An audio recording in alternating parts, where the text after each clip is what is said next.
स्वागत है गाइस आप सभी लोगों का।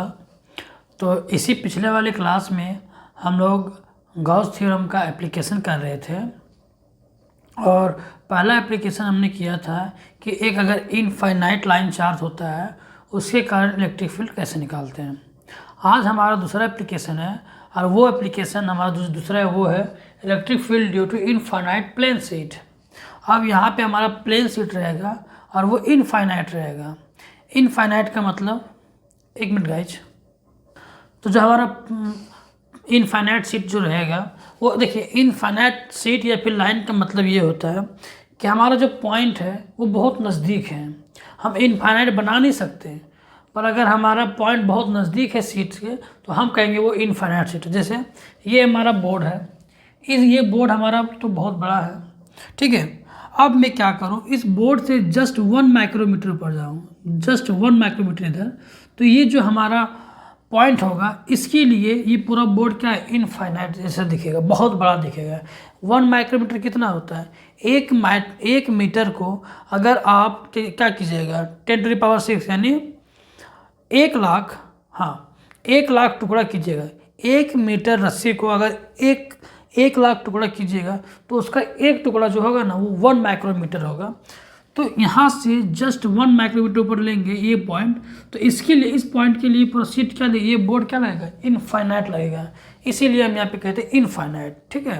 लेकिन इनफाइनाइट तो कुछ होगा नहीं, क्योंकि इनफाइनाइट हम कहाँ तो ले जाएंगे शीट। अगर हम शीट बनाएंगे इनफाइनाइट शीट तो हमें पूरा क्या, हमारे सोलर सिस्टम, हमारे पृथ्वी से भी बाहर चला जाएगा, मिल्की वे हमारा जो ब्रह्मांड है उससे भी बाहर चला जाएगा, क्योंकि इनफाइनाइट मतलब क्या है, कोई अंत नहीं, कोई लिमिट ही नहीं, ठीक है। उसको बोलते हैं इनफाइनाइट। ओके, तो ये हमारा ये है, ठीक है। तो ये हमारा एक प्लेन शीट है, इसमें जो चार्ज है टोटल वो है Q, और जो हमारा सरफेस चार्ज डेंसिटी है वो है सिग्मा। ओके, और ये जो हमारा, अब देखिए हमें निकालना है इस पॉइंट पर, यानी पॉइंट P पर क्या निकालना है, इलेक्ट्रिक फील्ड, ठीक है। और हमें यूज करना है गॉस थ्योरम को, तो हम गॉस थ्योरम को यूज करेंगे तो उसके लिए हम क्या यूज करेंगे, गॉसियन सरफेस। तो गॉसियन सरफेस हमारा किस टाइप के यहाँ पे ले सकते हैं, तो यहाँ पे हम 2 तरह का गॉसियन सरफेस ले सकते हैं। पहला गॉसियन सरफेस जो है हमारा वो रहेगा एक क्यूबॉइड के शेप में, और एक दूसरा ले सकते हैं सिलेंड्रिकल के शेप में। तो हम यहाँ पे यूज करेंगे सिलेंडर वाला केस, क्योंकि ये हमारे लिए ईजी रहेगा, ठीक है।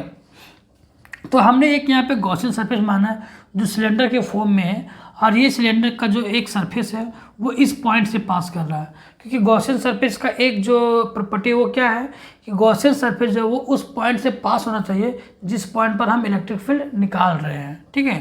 तो यहाँ पे निकाल रहे हैं तो इसका एक सरफेस जो है वो पास होना चाहिए इसका सरफेस। जैसे ये सिलेंडर है, तो ये जो है ये सरफेस वाला, ये पॉइंट इस सरफेस पे है, इस सरफेस पे, ठीक है। तो हमने यहाँ पे एक ऐसे गॉसियन सरफेस माना है, और इस गॉसियन सरफेस से हम क्या करेंगे, यहाँ पे हम निकालेंगे इलेक्ट्रिक फील्ड, ठीक है।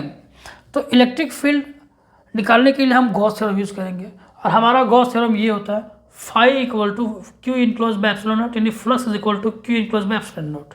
ओके, ठीक है। अब इस फॉर्मूले में तो कहीं हमें दिखता नहीं है इलेक्ट्रिक फील्ड, तो हम यहाँ से इलेक्ट्रिक फील्ड कैसे निकालेंगे। तो हमारे पास एक और फॉर्मूला होता है फ्लक्स का, ये वाला phi equal to E close surface के लिए E dot dA cos theta, ठीक है, ये फॉर्मूला होता है। और हम यहाँ पे देख रहे हैं कि इसके कारण ये देखिए, ये सीट है, प्लेन सीट, इसके सीट पे क्या चार्ज है, इधर भी चार्ज है, ठीक है। तो इलेक्ट्रिक फील्ड लाइन कैसे निकलेगी, सीट से इसी तरह, इधर से बाहर, इधर बाहर, इधर से भी क्या निकलेगी, ऐसे बाहर, ऐसे बाहर, ठीक है। तो ये प्लेन सीट हमारा ऐसे है, ठीक है, इस तरह से प्लेन सीट है। ओके, तो इधर इलेक्ट्रिक फील्ड इधर निकलेगी, इधर इलेक्ट्रिक फील्ड इधर निकलेगी। तो इलेक्ट्रिक फील्ड निकलेगी, यानी इलेक्ट्रिक फील्ड लाइन्स निकलेगी। तो इलेक्ट्रिक फील्ड लाइन्स जो है वो कितना पास करेगी, तो यहाँ हमारे पास 3 सरफेस है इस गॉसियन सरफेस का, ये पहला सरफेस, ये दूसरा सरफेस, और एक जो कर्व वाला है, ये वाला सरफेस जो है, ये सरफेस जो कर्व वाला है, ये हमारा तीसरा सरफेस है। तो ये हमारा तीसरा सरफेस है, ठीक है। ये हमारा है थर्ड सरफेस। तो हम क्या करेंगे, हमें फ्लक्स तीनों सरफेस से निकालना होगा। तो ये जो हमारा फ्लक्स होगा यानी φ1 जो होगा वो होगा क्या होगा, अब देखिए ई dot D A cos theta, ठीक है। अब इस सरफेस को निकालेंगे तो ये जो सरफेस हमारा है, ये सरफेस जो है वो हमारा ओपन सरफेस है, या फिर हम बोल सकते हैं ये क्लोज नहीं है, क्योंकि सिर्फ इस सरफेस का बात करें, पूरे का नहीं बात करें, सिर्फ ये। तो ये हमारा क्लोज नहीं है, तो ये वाला साइन जो है क्लोज वाला यहाँ नहीं लगाएंगे, सिर्फ हम इंटीग्रेशन लिखेंगे, ठीक है। इसी तरह हम लिखेंगे φ2 के लिए डी ए कॉस थीटा और φ3 E dot D A cos theta, ठीक है। अब इसी चीज़ को हम क्या करेंगे, यहाँ पे लिखते हैं, क्योंकि हमें पता है φ इक्वल टू क्या होता है, क्लोज सरफेस के लिए ई dot D A cos theta, ठीक है, और Q enclosed bye epsilon naught, ठीक है। अब इसके बदले में ये तीनों लिखूंगा, क्योंकि तीनों से हमें फ्लक्स निकालना है। तो ई dot D A cos theta plus E dot D, और ये जो है इंटीग्रेशन सरफेस 1 के लिए, तो हम यहाँ पे लिखेंगे 1, ठीक है। और ये सरफेस जो हम कर रहे हैं ये 2 के लिए कर रहे हैं, तो ये हम लिखेंगे 2 और डी ए कॉस थीटा, ठीक है, प्लस सरफेस 3 के लिए यानी राउंड सरफेस के लिए, कर्व सरफेस के लिए, तो ये हो जाएगा ई डॉट डी ए सरफेस 3 के लिए, और ये हो जाएगा हमारा कॉस थीटा, ठीक है, Q enclosed bye epsilon naught, ठीक है, ये तो आएगा ही। ओके, अब हमें चाहिए थीटा, सरफेस 1 में थीटा, सरफेस 2 में और सरफेस 3 में। देखिए ये सीट है, सीट के कारण इलेक्ट्रिक फील्ड इधर है, और ये हमारा ये सरफेस है, ठीक है। तो इस पॉइंट के लिए यहाँ पे जो है वो क्या होगा, इलेक्ट्रिक फील्ड का डायरेक्शन भी क्या इधर है, इधर है, और हमारा सीट के कारण भी डायरेक्शन किधर है, इधर है। इसका मतलब कि ये एरिया वेक्टर जो है हमारा आएगा इधर डी ए, यहाँ पे अगर हम स्मॉल एरिया माने, स्मॉल एरिया, और हमारा इलेक्ट्रिक फील्ड का भी जो डायरेक्शन है वो किधर है, इधर, ठीक है। इसी तरह सरफेस 2 भी जाइए, इस साइड में ऐसे, इस साइड में ऐसे, तो ये क्या होगा हमारा, यहाँ पे हम छोटा सा एरिया वेक्टर मानेंगे, तो इसका जो एरिया वेक्टर होगा ये इधर होगा डी ए, और हमारा जो है इलेक्ट्रिक फील्ड वो है इधर, ठीक है। और सरफेस 3 के लिए, इस सरफेस के लिए देखिए, इस सरफेस का यहाँ का सरफेस देखेंगे तो एरिया वेक्टर इधर है, यहाँ का सरफेस देखेंगे तो एरिया वेक्टर इधर है, यहाँ देखेंगे तो एरिया वेक्टर इधर है, नीचे का एरिया वेक्टर ऐसे है, ठीक है, जो हमारे नीचे है वो एरिया वेक्टर ऐसे है, इसी तरह ऐसे है, इसी तरह इसका ऐसे है, तो हर तरफ इसका एरिया वेक्टर बदल रहा है। लेकिन इलेक्ट्रिक फील्ड क्या है, ऐसे है, क्योंकि हमारा प्लेन सीट है ऐसे, जो हमारा सीट है वो है ऐसे, तो सिर्फ इलेक्ट्रिक फील्ड तो इधर होगा या फिर इधर इधर होगा, तो मैं इलेक्ट्रिक फील्ड इधर होगा चाहे इधर होगा, तो क्या होगा, इलेक्ट्रिक फील्ड यहाँ पे देखिए ये एरिया वेक्टर इधर है और इलेक्ट्रिक फील्ड इधर है, ठीक है। इसी तरह एरिया वेक्टर इधर है और इलेक्ट्रिक फील्ड इधर है, ठीक है। ये सरफेस 3 के लिए। तो सरफेस 1 के लिए थीटा 0 हो गया, तो ये 0 हो गया, तो cos 0 1 हो जाएगा, तो इंटीग्रेशन 1 जो है ई डॉट डी ए, ठीक है, प्लस सरफेस 2 के लिए भी वही चीज़ होगा, ई डॉट डी ए, क्यों, क्योंकि ये हमारा थीटा जो है वो 0 हो गया। अब देखिए 3 के लिए क्या आ जा रहा है 90, एरिया वेक्टर ऐसे, इलेक्ट्रिक फील्ड ऐसे 90, और cos 90 जो क्या हो गया 0, तो ये हो गया हमारा 0, क्योंकि ये 90 हो जाएगा, cos 90 0, ये खत्म हो गया 0, और ये आ गया Q enclose by epsilon naught, ठीक है।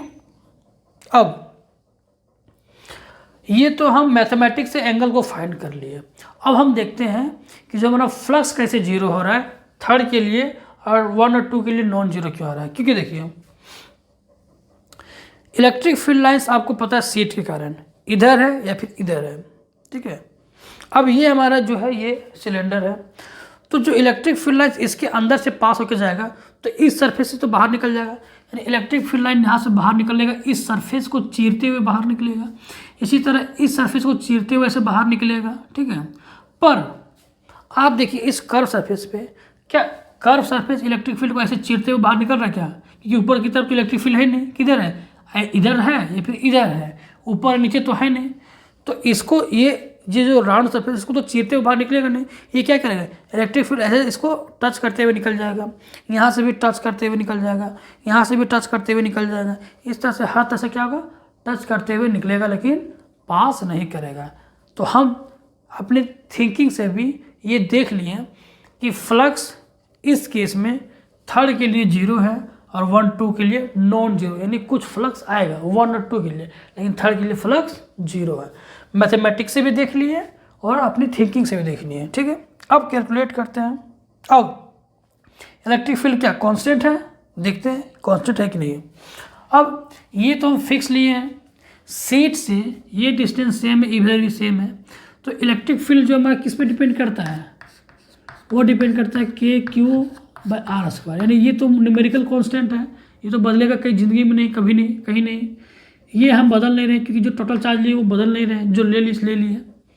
R तो हम बदल नहीं रहे, क्यों? क्योंकि हमारा यहाँ पे निकाल रहे हैं, तो ये तो बदलेगा नहीं, और ये बदलेगा नहीं, और इधर भी वही है, क्योंकि जितना इधर है उतना इधर है, क्योंकि हम बीचों बीच काट रहे हैं। जो गॉसियन सरफेस ले रहे हैं वो क्या सिमेट्री है ना। सिमेट्री मतलब क्या होता है कि जितना इधर है उतना इधर होगा, और सेम शेप का होगा, सेम साइज का होगा, सिमेट्री यही होता है। और हम गॉसियन सरफेस का हमारा क्या है, रूल भी यही है कि हमें सिमेट्रिक लेना है और ऐसा लेना है कि वो सरफेस पास करे उस पॉइंट से जिस पॉइंट पर हमें इलेक्ट्रिक फील्ड निकालनी है, ठीक है। अच्छा, तो यहाँ से हमें क्या पता चल रहा है कि इलेक्ट्रिक फील्ड जो है वो कांस्टेंट है, और इलेक्ट्रिक फील्ड जब कांस्टेंट है तो इसको इंटीग्रेशन से हम बाहर कर सकते हैं। तो हम क्या करते हैं, इसको इंटीग्रेशन से बाहर कर दे रहे हैं, तो यहाँ भी इलेक्ट्रिक फील्ड बाहर हो गया, dA बराबर Q enclosed bye epsilon naught, ठीक है। अब देखिए, अब देखिए dA ये स्मॉल एरिया था, इसको छोटा छोटा एरिया जोड़ेंगे, यानी पूरा इंटीग्रेट करेंगे इस एरिया पर, तो हमारा क्या निकल जाएगा? इसका एरिया है, इसका एरिया निकल जाएगा, ये जो आपको दिख रहा है इसका एरिया निकल जाएगा। और एक डिस्क का एरिया क्या होता है? तो एक डिस्क, यानी ये डिस्क के फॉर्म में है, तो डिस्क के फॉर्म में, तो इसका एरिया जो हो जाएगा वो हो जाएगा, इसका रेडियस है हमने माना है R, इसका रेडियस हमने क्या माना है? R। तो ये हो जाएगा इसका πr², इसका जो एरिया है वो क्या हो जाएगा? πr²। तो ये हो जाएगा हमारा E इंटू πr², और यहाँ भी हो जाएगा E इंटू πr², क्योंकि दोनों तरफ फील्ड सेम है और एरिया भी सेम है, क्योंकि ये तो सेम रहेगा ना, ये तो मोटा पतला तो होगा नहीं, तो एरिया भी क्या होगा? सेम, यानी E इंटू πr², ठीक है। अब देखिए आगे, अब हमारा Q इनक्लोज कैसे निकलेगा? तो हमें चार्ज डेंसिटी दे रखा है, तो हमें पता है कि चार्ज डेंसिटी जो होता है वो होता है Q/ε0, ठीक है। अब ये जो चार्ज है वो पूरे सीट में दिया गया है, लेकिन हमें चार्ज निकालना क्या? Q इनक्लोज, कि ये जो एरिया है इस एरिया के अंदर जो कितना चार्ज आ रहा है, इस एरिया के अंदर कितना चार्ज आ रहा है, तो ये पूरा सीट में Q चार्ज है, तो Q इनक्लोज यहाँ से क्या निकाल सकते हैं? ये ऐसे मल्टीप्लाई कर दें, क्रॉस मल्टीप्लाई कर दें, तो सिग्मा इंटू क्या हो जाएगा? एप्सिलॉन नॉट, सॉरी यहाँ एप्सिलॉन नॉट नहीं आता, Q इंटू A आता है, चार्ज पर यूनिट एरिया ना, तो Q इंटू A, तो ये आ जाएगा सिग्मा इंटू A, ठीक है।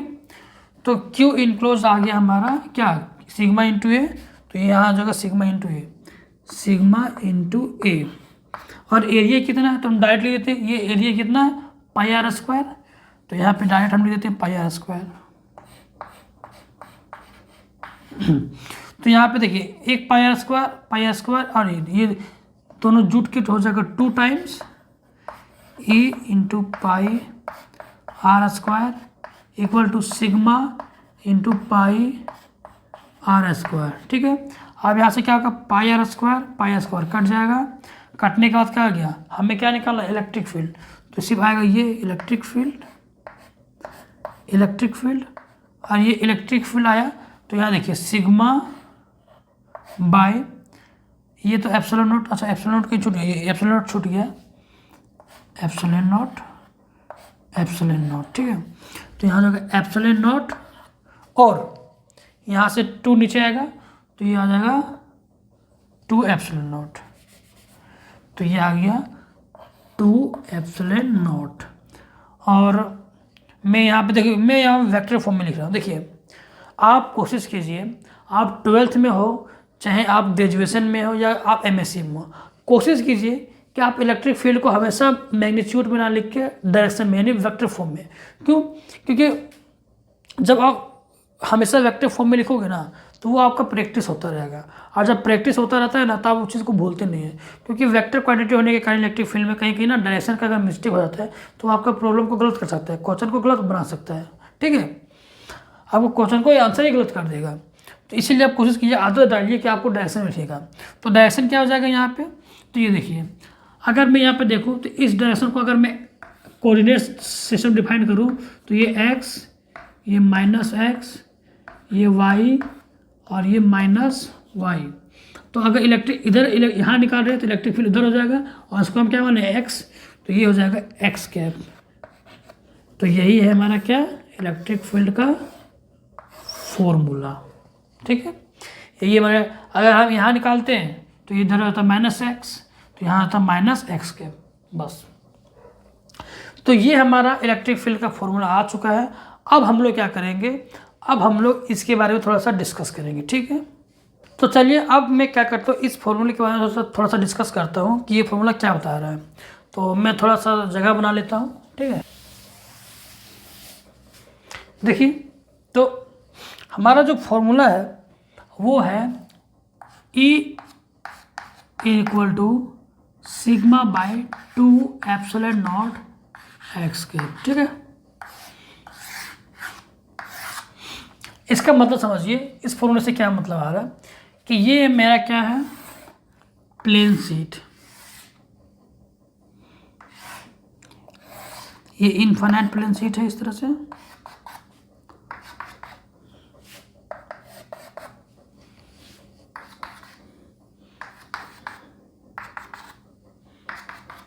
ठीक है। अब देखिए अगर मैं यहाँ पॉइंट, यहाँ देखिए इस फॉर्मूले से आपको क्या पता चल रहा है कि इसमें कहीं r नहीं आ रहा है, यानी डिस्टेंस नहीं आ रहा है। इसका मतलब कि ये इलेक्ट्रिक फील्ड जो निकल रहा है एक प्लेन शीट के कारण, इनफाइनाइट प्लेन शीट, वो आ रहा है कांस्टेंट। क्योंकि देखिए सिग्मा कांस्टेंट है, चार्ज डेंसिटी तो हमने कांस्टेंट मान रखा है, 2 कांस्टेंट, एप्सिलॉन नॉट तो कांस्टेंट है ही, रहता ही है।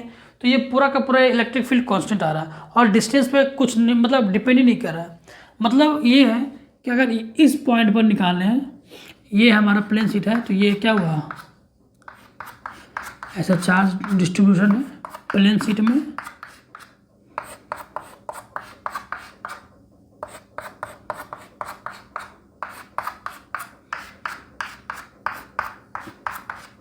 इस तरह से चार्ज डिस्ट्रीब्यूशन है, ठीक है। तो इस पॉइंट पर निकाले या इस पॉइंट पर निकाले या इस पॉइंट पर निकाले, या फिर इस पॉइंट पर निकाले या इस पॉइंट पर निकाले या इस पॉइंट पर निकाले, हमारा इलेक्ट्रिक फील्ड का वैल्यू इतना ही होना चाहिए। इस पॉइंट पे इतना होगा, इस पॉइंट पे भी इतना होगा, इस पॉइंट पे भी इतना ही होगा। चाहे ये पॉइंट हो तो इतना ही होगा, ये पॉइंट होगा इतना ही होगा, या फिर ये पॉइंट होगा इतना ही होगा। कुल मिला के ये आंसर निकल रहा है कि हमारा इलेक्ट्रिक फील्ड का जो डायरेक्शन है वो इतना ही आएगा। अगर आप इनफाइनाइट पर भी चल जाएँ, सीट से इनफाइनाइट डिस्टेंस पर चल जाए, अब सीट खुद ही इनफाइनाइट है तो आप इनफाइनाइट में कहाँ जाओगे। तो अब जहाँ भी जाओ, जितनी दूरी पे जाओ, आपका इलेक्ट्रिक फील्ड का जो वैल्यू है वो इतना ही आएगा। इसका मतलब है कि जो हम लोग पढ़ते आए थे कि जो इलेक्ट्रिक फील्ड होता है वो इन्वर्स स्क्वायर लॉ को फॉलो करता है। क्यों? क्योंकि हमें पता है कि जो इलेक्ट्रिक फील्ड का फॉर्मूला क्या होता है, K/R², ठीक है। इन्वर्स स्क्वायर लॉ को फॉलो करता है कि जैसे जैसे डिस्टेंस बढ़ता है इलेक्ट्रिक फील्ड का वैल्यू कम होता है। कैसे? स्क्वायर से कम होता है। तो क्या यहाँ पे ये चीज़ गलत हो जा रही है क्या? यहाँ पे तो इन्वर्स स्क्वायर लॉ दिख नहीं रहा कहीं, और हमने यहाँ पे गॉस थ्योरम को यूज़ करके ये निकाला है, और गॉस थ्योरम खुद इन्वर्स स्क्वायर लॉ को फॉलो करता है। इसका मतलब क्या हो रहा है कि यहाँ पे इन्वर्स स्क्वायर लॉ फॉलो नहीं हो रहा है, क्या फॉलो हो रहा है, पर हमें दिख नहीं रहा है। कैसे नहीं दिख रहा है वो समझिए। देखिए फील्ड ऑफ व्यू आपने देखा ही होगा, आप जब ऑप्टिक्स पढ़ते हैं, ऑप्टिक्स में आपको फील्ड ऑफ व्यू कि हम कोई किसी भी चीज़ को कितना पार्ट देख रहे हैं। जैसे ये मान लीजिए हमारा एक बिल्डिंग है, ठीक है, ठीक है, ये बिल्डिंग है, और मान लीजिए बिल्डिंग के हम बहुत पास में खड़े हैं, तो हमें क्या है, मान लीजिए इतना ही पार्ट दिख रहा है, तो ये हमारा फील्ड ऑफ व्यू है हुआ। इसी तरह मान लीजिए कि हम थोड़ा सा दूर चल गए, ये तो हमें थोड़ा सा और पार्ट दिखने लगा, ये पार्ट, और दूर चल गए ये यहाँ से, तब क्या हुआ, हमें ये पूरा बिल्डिंग दिखने लगा। मतलब ये हमारा फील्ड ऑफ व्यू है। तो जहाँ तक हम देख सकते हैं वो हमारा क्या कहलाता है, फील्ड ऑफ व्यू। यहाँ भी ये देखिए कि अब मान लीजिए इस पॉइंट पे हम हैं, तो हमारा फील्ड ऑफ व्यू यानी सामने है सीट से, तो हमारा फील्ड ऑफ व्यू कुछ इतना आ रहा है, ये आ रहा है। तो इस फील्ड ऑफ व्यू में क्या है, इतना चार्ज हमारा अंदर है, ठीक है, क्लियर। अब मैंने क्या किया, ये डिस्टेंस बढ़ा के इस पॉइंट पर आ गया मैं, तो हमारा फील्ड ऑफ व्यू क्या गया, बढ़ गया होगा। इसके अनुसार फील्ड ऑफ व्यू बढ़ेगा ना, तो यहाँ पे हमारा क्या किया, फील्ड ऑफ व्यू बढ़ गया, तो हमारा ये आ गया फील्ड ऑफ व्यू। और फील्ड ऑफ व्यू ये आ गया, तो इसके अंदर हमारा चार्ज भी क्या हो गया होगा, बढ़ गया, क्योंकि इस फील्ड में ज़्यादा चार्ज आ गया, इस फील्ड में ज़्यादा, इस फील्ड के अंदर कम चार्ज था ना, इस फील्ड के अंदर ज़्यादा चार्ज आ गया। इसका मतलब है, देखिए हमारा फील्ड जो है वो दो चीज़ पे डिपेंड करता है। पहला, क्योंकि देखिए ये तो कांस्टेंट है, इस पर तो डिपेंड करेगा नहीं, चार्ज पे, और दूसरा आर स्क्वायर पे।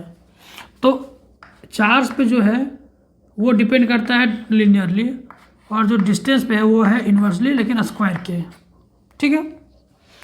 यहाँ से यहाँ डिस्टेंस बढ़ा, डिस्टेंस बढ़ा, इलेक्ट्रिक फील्ड क्या होगा, कम होगा, तो इलेक्ट्रिक फील्ड क्या हो गया, कम हो गया, ठीक है।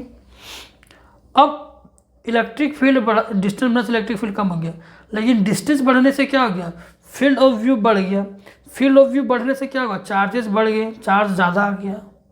अब इतना चार्ज के कारण इलेक्ट्रिक फील्ड यहाँ पे हमें दिख रहा है, तो चार्जेस बढ़ गए, तो ये बढ़ने के कारण इलेक्ट्रिक फील्ड बढ़ गया।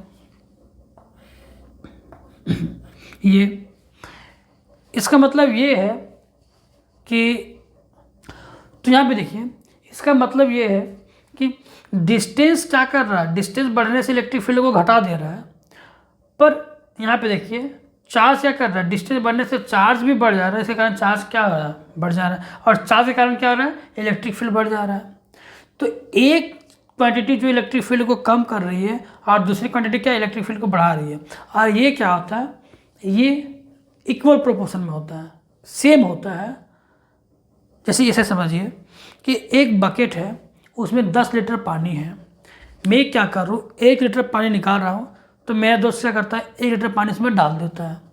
फिर मैंने क्या किया, 2 लीटर पानी मैंने निकाल दिए, तो मेरा दोस्त ने किया 2 लीटर पानी वापस बकेट में डाल दिया। मैंने 5 लीटर पानी निकाल दिया, मेरा दोस्त क्या किया, 5 लीटर पानी डाल दिया।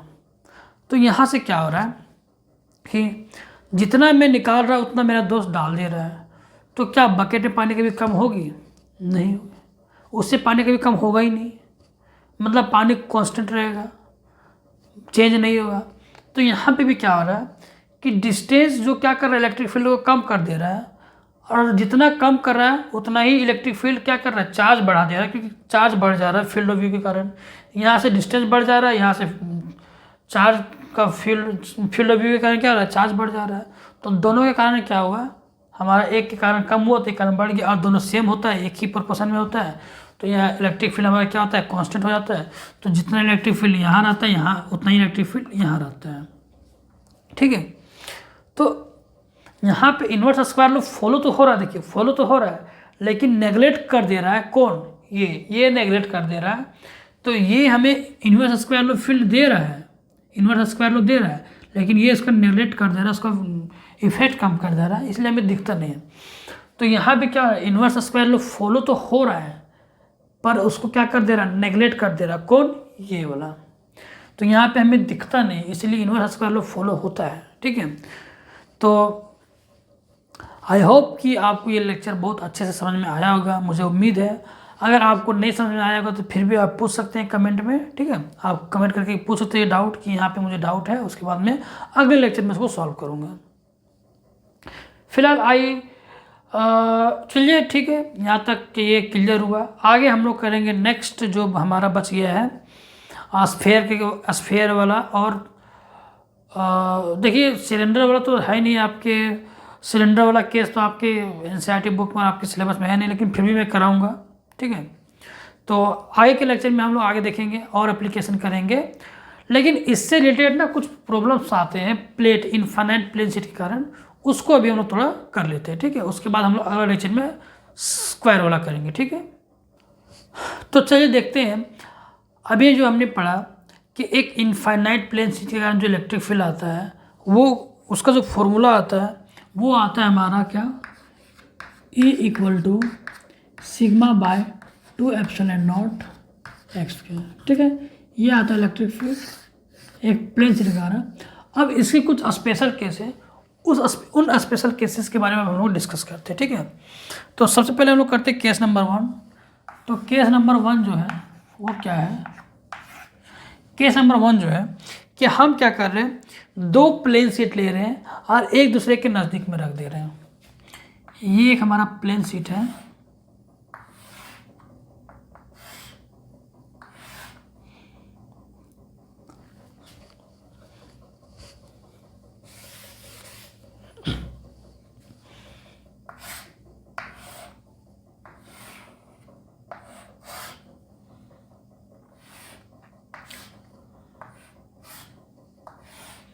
देखिए ये दो प्लेन शीट है और मान लेते हैं कि दोनों में जो चार्ज डेंसिटी है वो दोनों सेम है, यानी दोनों में क्या है, प्लस प्लस है। ठीक है,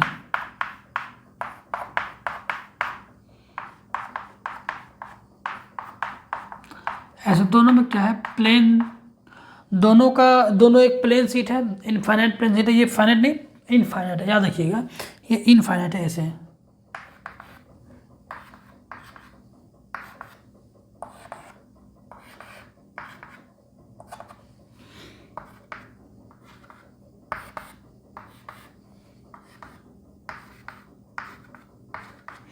तो ये दोनों है। ठीक है, अच्छा तो देखिए ये दो प्लेन शीट है। अब हमें क्या करना है, इलेक्ट्रिक फील्ड निकालना अलग अलग रीजन में। फर्स्ट इस रीजन में यहाँ पे, दूसरा दोनों चार्जेस दोनों शीट के बीच में, और तीसरा यहाँ। तो अलग अलग हम लोग करेंगे, अलग अलग रीजन में इलेक्ट्रिक फील्ड निकालेंगे, देखिए कितना आएगा। तो फर्स्ट हम लोग लेते हैं आउटसाइड। ठीक है, आउटसाइड देखिए आउटसाइड तो आपको दो है, एक तो राइट साइड आउटसाइड, एक लेफ्ट साइड। तो सबसे पहले लेते हैं लेफ्ट साइड आउटसाइड में। ठीक है, यानी पहला केस जो है वो है आउटसाइड लेफ्ट। इस पॉइंट पे इलेक्ट्रिक फील्ड क्या होगा, ठीक है, इसको बोलते हैं पॉइंट ए। तो हमारा जो है देखिए, अब इस प्लेट के कारण, अब दो इनफाइनाइट प्लेन शीट है, इसके कारण इलेक्ट्रिक फील्ड क्या होगा, ये इनफाइनाइट है तो इनफाइनाइट के कारण इतना होता है, तो इसके कारण यहाँ पे इलेक्ट्रिक फील्ड जो होगा वो E1 होगा, और इसको हम बोलते हैं E1, और वो क्या आएगा, ये σ/2ε0। और इसके कारण जो आएगा, यानी E1 के कारण जो, इसके कारण जो E1 आएगा वो इधर होगा। ठीक है, इधर, ओके। इसके कारण भी क्या होगा, इधर होगा। देखिए डिस्टेंस पर डिपेंड नहीं करेगा, क्योंकि देखिए ये पॉइंट इस सीट से तो दूर है, पर डिस्टेंस में तो डिपेंड करता ही नहीं है, मैंने एक्सप्लेन किया अच्छा से। ठीक है, तो डिस्टेंस पर डिपेंड नहीं करता है, तो इसके कारण भी जो इलेक्ट्रिक फील्ड आएगा वो भी क्या आएगा, इतना ही आएगा। तो यहाँ भी जो होगा E2, यानी E2 जो हमारा आएगा वो क्या आएगा, σ/2ε0। ये देखिए, तो जो नेट इलेक्ट्रिक फील्ड आएगा वो क्या आएगा, यानी ई नेट जो आएगा। तो जब हमारा टोटल इलेक्ट्रिक फील्ड आएगा, अब इलेक्ट्रिक फील्ड जो है वो क्या वेक्टर क्वांटिटी है, तो उसको हमको वेक्टर के फॉर्म में जोड़ना पड़ता है, और हमें पता है कि वेक्टर से कैसे जोड़ा जाता है। अब दोनों का एंगल सेम रहता है, दो वेक्टर का एंगल सेम आता है, तो हम जोड़ते कैसे सिंपली, तो वो आता है हमारा क्या, E1 प्लस E2, ठीक है। और मैं यहाँ पे कर दूंगा वेक्टर के फॉर्म में, तो ये लीजिए वेक्टर फॉर्म में, ओके।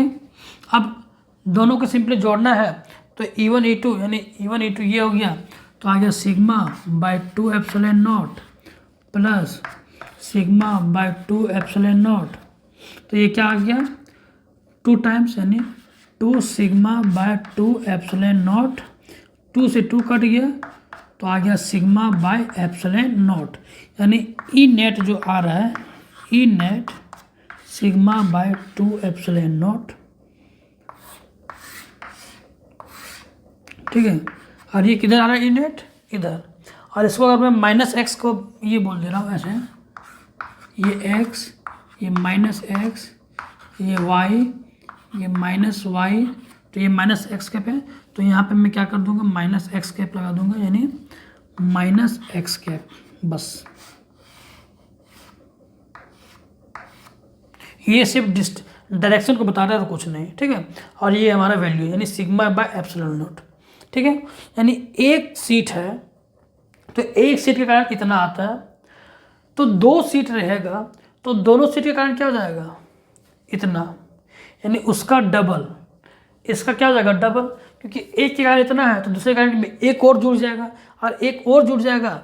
यानी देखिए यहाँ पे अगर कोई चार्ज को रखूँ, पॉजिटिव चार्ज को रखूँ, तो ये प्लेन सीट क्या करेगा, उसको धक्का देगा एक फोर्स से, मतलब एक इलेक्ट्रिक फील्ड लगाएगा, तो उस पर इलेक्ट्रिक फील्ड, ये इलेक्ट्रिक फील्ड आएगा यहाँ पे, इस इलेक्ट्रिक फील्ड के कारण उसको फोर्स लगाएगा, ठीक है।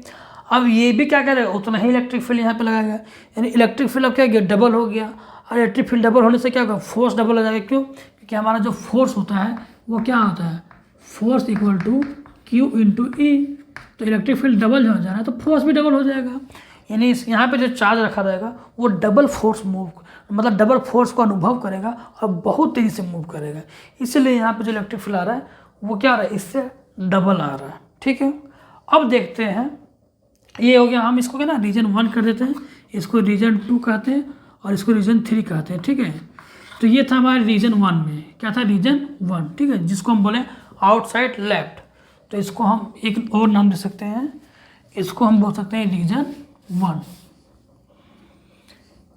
रीजन 1, ठीक है, R1 मतलब रीजन 1। अब हम लोग करेंगे रीजन 2 में, ठीक है, तो इसको मैं मिटाता हूँ, ठीक है, ये हो गया हमारा रीजन 2, सॉरी रीजन 2। तो रीजन 2 में भी क्या आएगा हमारे इलेक्ट्रिक में, देखिए हम चेंज करेंगे सिर्फ इसी में, मैं इसी में सिर्फ चेंज करूँगा, तो आप इसको नोट कर लीजिए, ठीक है, क्योंकि मैं इसी में चेंज करने वाला हूँ, क्योंकि सेम आएगा, इधर भी सेम आएगा, सिर्फ डायरेक्शन का अंतर होगा, ठीक है। तो मैं भी बताता हूँ, इसको नोट कीजिए, पॉज करके वीडियो, आई होप कि आप लोग नोट कर लिए होंगे। तो चलिए, अब आउटसाइड राइट, ये राइट साइड है, तो यहाँ पे सिर्फ मैं करूँगा आउटसाइड राइट, ये हो गया 2 आउटसाइड राइट, ओके। और ये रीजन हो गया 2, रीजन 2। अब देखिए इसके कारण क्या हो जाएगा, इलेक्ट्रिक फील्ड E1 वही सिग्मा बाय 2 एप्सिलॉन नॉट, और इसके कारण भी क्या होगा वही sigma by 2, sigma by 2 epsilon not. और दोनों क्या है इस डायरेक्शन में, E1 भी E2 भी सेम डायरेक्शन है, जुड़ जाएगा E1 plus E2, E net हो जाएगा E1 plus E2 sigma by इसको जोड़ देंगे तो यही आएगा। मैंने क्या होता सिर्फ यहाँ पे होगा, क्यों, क्योंकि जो नेट इलेक्ट्रिक फील्ड आएगा वो इधर आएगा, यानी यहाँ पे चार्ज रखेंगे तो दोनों प्लेट क्या करेगा, उस चार्ज को उधर पुश करेगा, इधर था तो इधर पुश कर रहा था, यहाँ था तो उधर पुश कर रहा था। इसका मतलब कि ये सिर्फ यहाँ पे क्या होगा चेंजेस होंगे, और ये आ गया एक्स कैप, यानी एक्स कैप की तरफ उधर जाएगा, ठीक है। तो ये आ गया हमारा ई नेट सेकेंड रीजन में। अब हमारा आ जाता है थर्ड रीजन जो है बीच वाला रीजन। अब यहाँ पे देखते हैं, ठीक है।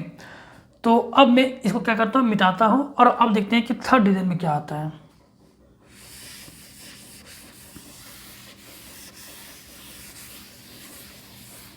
चलिए अब देखिए थर्ड रीजन जिसको बोलते हैं बिटवीन सीट, दोनों सीट के बीच, यानी रीजन 3 यानी R3, ठीक है। अब इसके कारण क्या होगा, तो अब देखिए बीच में क्या होगा, तो इसके कारण इलेक्ट्रिक फील्ड इधर होगा, यानी E1 जो है वो इधर होगा।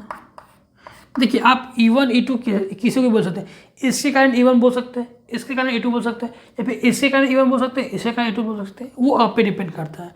तो मैं कभी कभी इसके कारण E1 बोल दे रहा हूँ, कभी कभी इसके कारण भी E1 बोल दे रहा हूँ, ठीक है। तो याद रखिएगा कोई अंतर नहीं आता। तो इसके कारण जो इलेक्ट्रिक फील्ड आएगा वो E1 होगा और वो इधर होगा। वैल्यू कितना होगा, वो वैल्यू होगा σ/2ε0, ठीक है। और ये होगा एक्स कैप, अब यहाँ मैं डायरेक्शन लिख रहा हूँ, ये होगा एक्स कैप, ठीक है, यानी पॉजिटिव एक्स कैप। और इसके कारण जो इलेक्ट्रिक फील्ड इधर होगा, क्योंकि ये प्लेट ऐसे रखा हुआ है तो इसके कारण इधर होगा, क्योंकि पॉइंट इधर है, और ये इस प्लेट के कारण पॉइंट इधर है तो इसके इलेक्ट्रिक फील्ड इधर डायरेक्शन हो जाएगा। तो हमारा E2 जो है वो क्या होगा, इधर होगा, E2 जो है वो इधर होगा, ये हमारा E2 है, ठीक है। और ये क्या हो जाएगा, तो वैल्यू तो नहीं होगा, वैल्यू चेंज नहीं होगा, वैल्यू तो नहीं होगा क्योंकि डिस्टेंस पे डिपेंड ही नहीं कर रहा है। तो σ/2ε0 और ये आएगा -x कैप, ठीक है। अब देखिए एक इधर है, एक इधर है, एक इधर है, एक इधर है, दोनों के बीच एंगल 180, और एंगल 180 है। तो अब जोड़ते कैसे हैं, दोनों को माइनस कर देते हैं। तो जो हमारा ई नेट आएगा वो क्या आएगा, देखिए दोनों को माइनस करते हैं तो E1 माइनस E2 क्या आएगा, σ/2ε0 माइनस सिग्मा बाई ये 2 वाला σ/2ε0। देखिए मैंने सिर्फ मैग्नीट्यूड के फॉर्म में लिख दिया क्योंकि मैंने यहाँ पे डायरेक्शन को ऑलरेडी दिखा दिया है। माइनस कर रहा हूँ कि मतलब कि डायरेक्शन को मैंने दिखा दिया, क्योंकि अगर मैं इसको ऐड करूँगा, दोनों को ऐड करूँगा तो इसका प्लस आएगा और ये माइनस यहाँ आ जाएगा, तो ये माइनस यहाँ पे आ जाएगा, तो एक ही चीज़ है, ठीक है। तो ये आप देखिए ये दोनों कट गया और ई नेट क्या आ गया, ई नेट आ गया 0। अब ई नेट आ गया 0, इसका मतलब ये है कि अगर मैं किसी भी चार्ज को, दो प्लेन सीट है जो इनफाइनाइट प्लेन सीट है, और दोनों सीट के अगर बीच में रख दूं चार्ज को, तो वो चार्ज कहीं भी मूव नहीं करेगा, वो एक जगह स्थिर रहेगा, क्योंकि दोनों का जो चार्ज डेंसिटी मैंने माना है वो सेम है, सिग्मा, इसका भी क्या है सिग्मा। तो दोनों का चार्ज डेंसिटी सेम है, तो दोनों के चार्ज डेंसिटी के कारण क्या होगा, ये चार्ज कहीं भी मूव नहीं करेगा, ना इधर मूव करेगा ना इधर मूव करेगा, ये बीच में रहेगा। क्यों, क्योंकि इलेक्ट्रिक फील्ड 0 है, और इलेक्ट्रिक फील्ड 0 है तो हमारा फोर्स क्या होता है Q × E।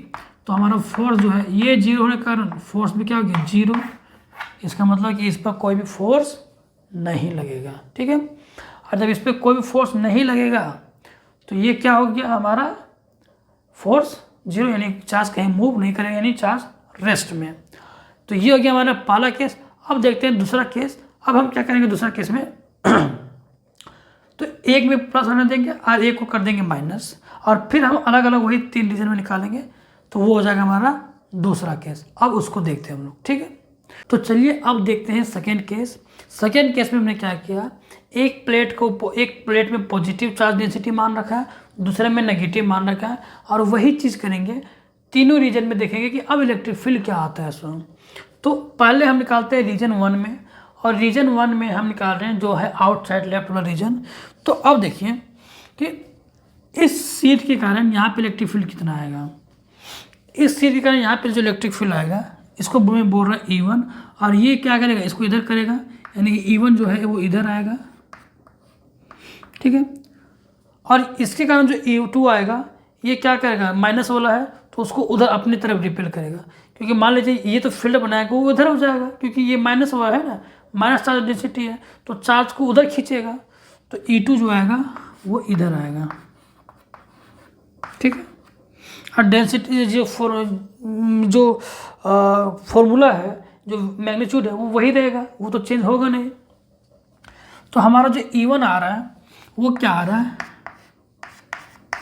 वो आ रहा है सिग्मा बाय 2 एप्सिलॉन नॉट। ये हमारा माइनस एक्स कैप है, सॉरी। अब मैं यहाँ पे क्या करूँगा, देखिए अब ये माइनस ये नहीं लूँगा, सिर्फ मैं इसको लूँगा मैग्नीट्यूड को, क्योंकि मैं डायरेक्शन में इंक्लूड कर दूंगा माइनस प्लस, ठीक है।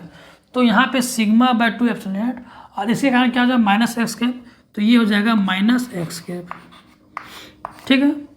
और E2 उधर है, यानी प्लस एक्स, क्योंकि मैंने कोऑर्डिनेट्स कैसे डिफाइन किए थे, ऐसे एक्स माइनस एक्स वाई और ये माइनस वाई, ठीक है।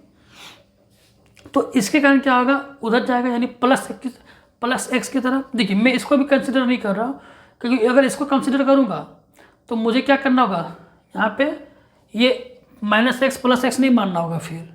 तो मैं इसको कंसिडर ना करके सिर्फ मैं इसको मान रहा हूँ, सिर्फ मैग्नीट्यूड हो रहा, और मैग्नीट्यूड को मान के मैं सिर्फ डायरेक्शन को ऐड करूँगा, यहाँ पे डायरेक्शन को देखूँगा क्या आएगा।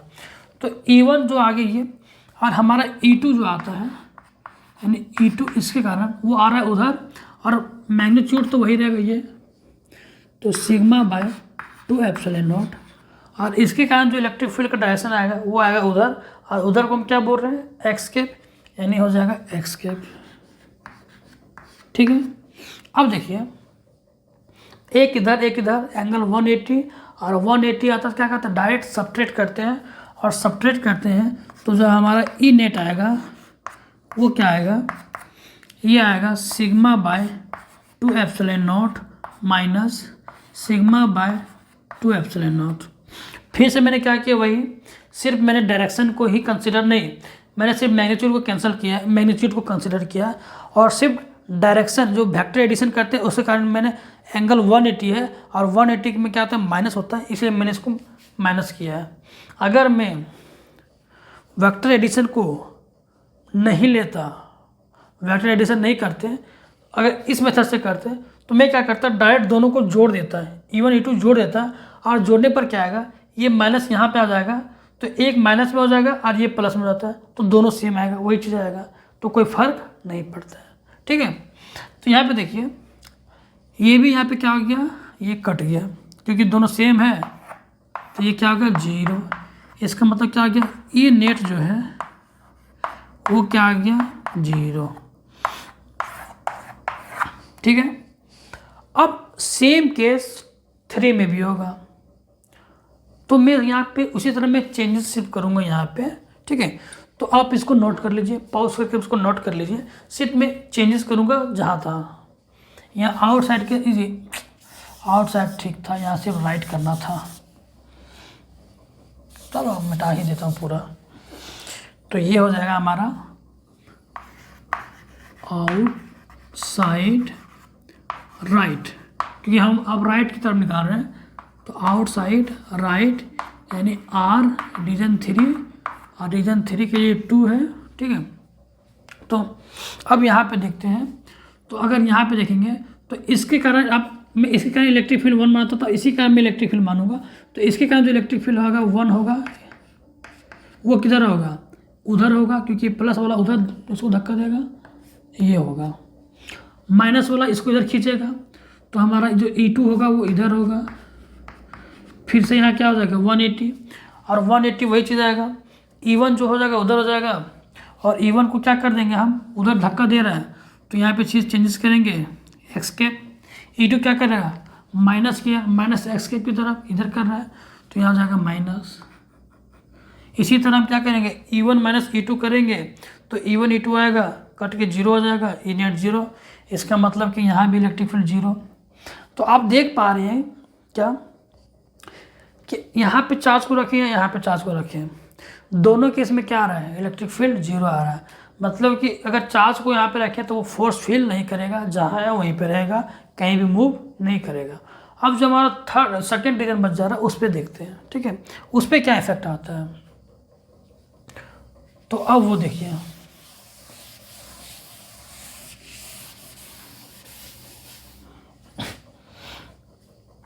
तो जो है थर्ड है वो है बिटवीन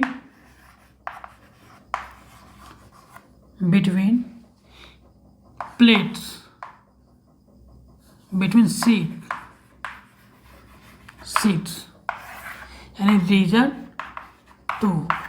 और रीजन 2 है तो रीजन 2 में देखिए ये इसके कारण इलेक्ट्रिक फील्ड E1 है, किधर होगा, इधर होगा, तो ये हो गया E1, ठीक है। ये क्या करेगा, उधर खींचेगा, क्योंकि माइनस है तो उधर हो जाएगा, यानी E2 क्या होगा, इधर होगा, यानी E1 भी इधर, E2 भी इधर।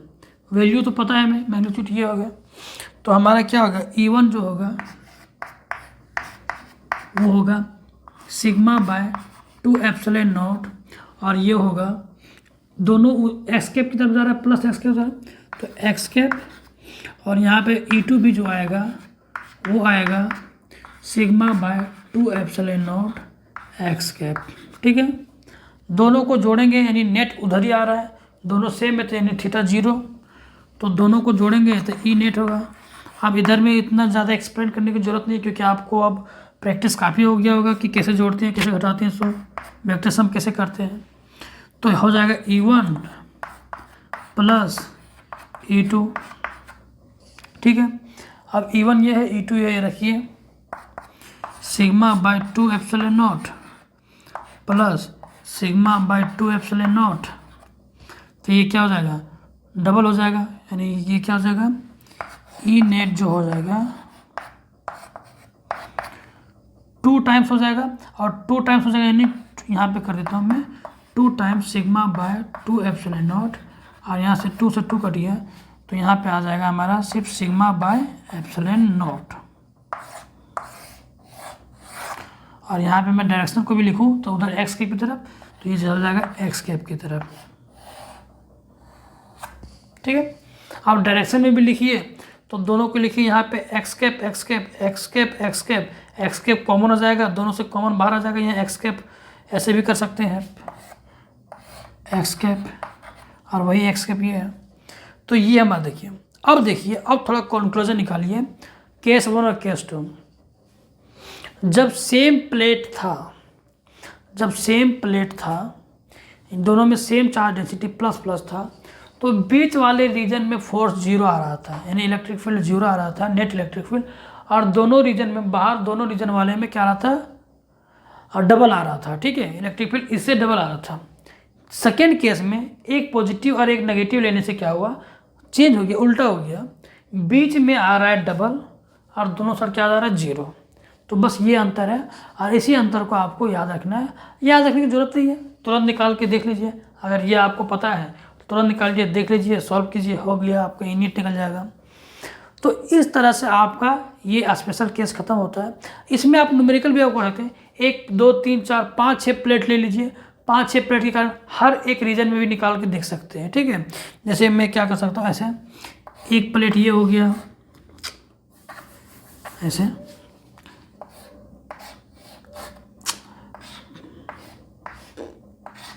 प्लेट अच्छा से क्यों नहीं बन रहा है, ऐसे देखिए,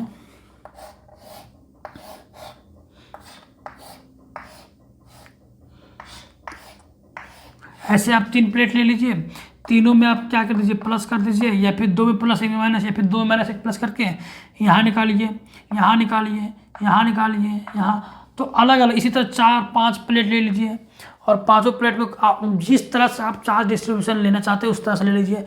5 लेते हैं तो 4 में प्लस ले लीजिए, 1 में माइनस, 3 में प्लस, 2 में माइनस, इस तरह से कर करके आप हर एक रीजन में निकालिए, आपको बहुत अच्छा से प्रैक्टिस हो जाएगा। और ये आप खुद से करके देखिएगा तो आपको ज़्यादा प्रैक्टिस होगा और ज़्यादा आपका कॉन्सेप्ट भी क्लियर होगा। तो आप इस तरह से अलग अलग करके देख सकते हैं, ठीक है। तो आज का ये लेक्चर होता है यहीं पे कंप्लीट, और अब हम लोग करेंगे जो हमारा बचा हुआ है ये स्फेयर वाला, अब उसको करेंगे